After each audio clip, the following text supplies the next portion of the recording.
files a file picture taken on October 3, 2015 shows Russian Air Force technicians checking a Russian Su-34 fighter bomber at the Hmeimim airbase in the Syrian province of Latakia. Russian President Vladimir Putin pledged to step up airstrikes in Syria after Moscow confirmed a bomb brought down a Russian passenger jet in Egypt last month, the Kremlin said on November 17. AFP PHOTO /KOMSOMOLSKAYA PRAVDA /Alexander KOTS Russia Out Washington.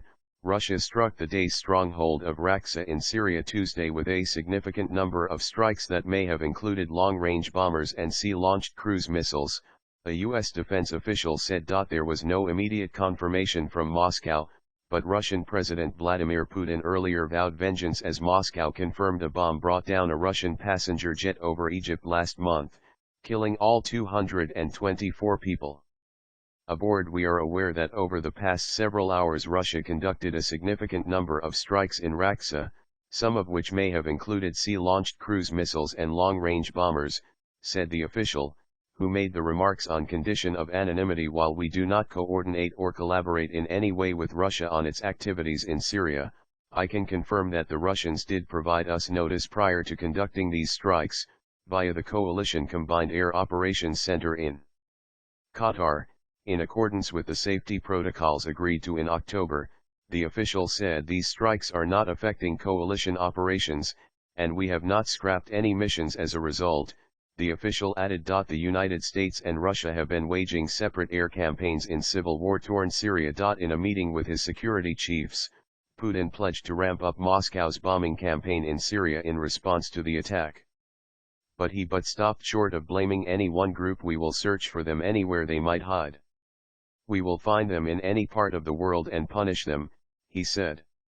Meanwhile, Iran's army conducted exercises Tuesday close to its border with Afghanistan designed to simulate how it would respond if terrorist groups such as the Daesh organization mounted an attack. The operation in the northeastern province of Khorasan came a day after a military commander said Daesh would be neutralized if it breached a 40-kilometer zone approaching Iran's borders. Tanks, helicopters, and planes took part in Tuesday's maneuvers, the ISNA news agency reported. The exercise followed Daesh attacks that killed 129 people in Paris last week. One aim of the exercise was to practice methods and means to confront the possible actions of terrorist groups at the borders, said General Amir Reza Azarban, an army commander in the province. Iran, the major Shiite power in the Middle East, is heavily involved in conflicts in Syria and Iraq. On Monday, General Ahmed Reza Purdestan, the army's head of ground forces, announced the 40-kilometer limit on the borders with Iraq and